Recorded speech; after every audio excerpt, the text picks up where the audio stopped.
Now, I have a question for you ladies in the audience. Is it ever okay to wear white to a wedding when you're not the bride? No. I agree, but apparently Beyoncé didn't get the memo. On Sunday, she shared this photo at a wedding on Instagram. She looks beautiful, and I know she's Queen Bee, but is this ever okay? The audience obviously says no. Well, first of all, they should have never even invited her to the wedding. I'm not having any beautiful women like Beyoncé at my wedding. You can't even come in the door.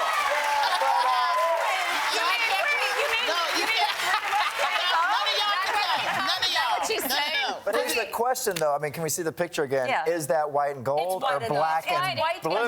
Or is it black and blue? But don't know. But don't you remember when her little sister Solange got married a few years ago? If you remember, everybody wore white to the wedding. No one was outraged about that. I ultimately think it's up to the bride, not up to us. I had a wedding. It was 85 degrees outside, tropical location. A lot of people had white clothes. I didn't want to make them go out and buy a different colored dress just to attend my wedding. But people did ask, and I said, maybe the bride did say to her. Exactly, and I said, no problem. Wear whatever you want. What are you going to say to Beyonce, Meredith? I mean, I'm not going to tell Beyonce they have not to be friends. Yeah. You'd assume. It's bad juju to wear white. It's one day out of their lives to wear white. Why does she have to upstage them? It's like my one day. It's like maybe the bride's super confident and doesn't feel upstaged by Beyonce, right? Yes. Why not? All I know is Beyonce never came to my wedding. That's what I know. All right. Renew your vows.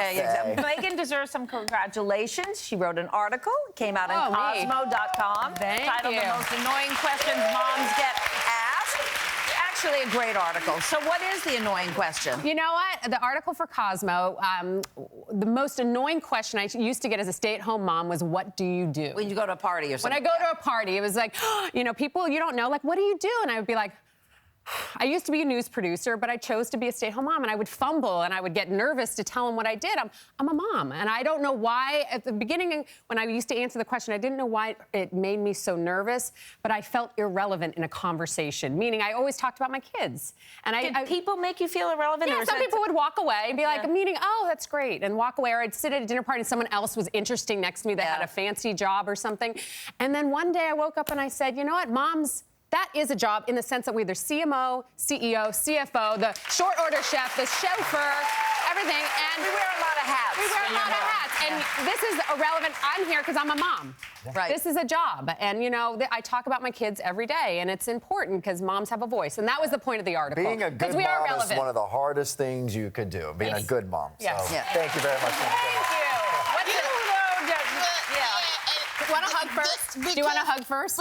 Yeah, okay. Okay. Not only calling it a job, first of all, because if you a CEO, I'm also a CEO of being single. I'm a FFO, an MMO, AA, BBB. I mean, it's, you know, it's great. I mean, I desperately would love to have children, and when I have children, I don't think I would say that it was a job because it's something I'm choosing to do and I would love to do, and I know they would need me to have a job that has some kind of money kicking in so that they can eat and stuff like that. I think their diapers is a dirty job. Absolutely. No, absolutely. But here's the thing. With Megan, it's like, you know, girl, I don't want to talk about Amelia Bedelia and SpongeBob SquarePants all day long. Yeah. I want to talk about the men and single things. So sometimes we can't talk about those things because she's in mommy mode. But moms tend to know more about what's going on because of their kids than I think anybody else, because they care so deeply about what's happening in the world because they have children. Right. And they want to see what happens, you know, for the sake of their own kids. Well, do you care about me and my singlehood? And I care about every ounce of your being. And I text you every night, don't I? You did.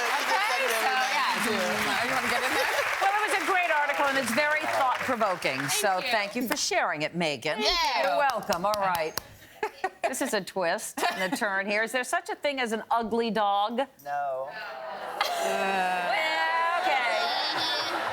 I think there are, but nevertheless, pooches from around the globe compete annually in the world's ugliest dog contest held in Petaluma, California. Here are a few of this year's mangy mutts. There's Rascal. Ouch. He's cute. His little paw is an electric socket. Then Andre. Andre. Yeah, one of those lazy tongues. And then the winner of the 2015 World's Ugliest Dog Contest, Quasimodo. There's Quasimodo. Jeez.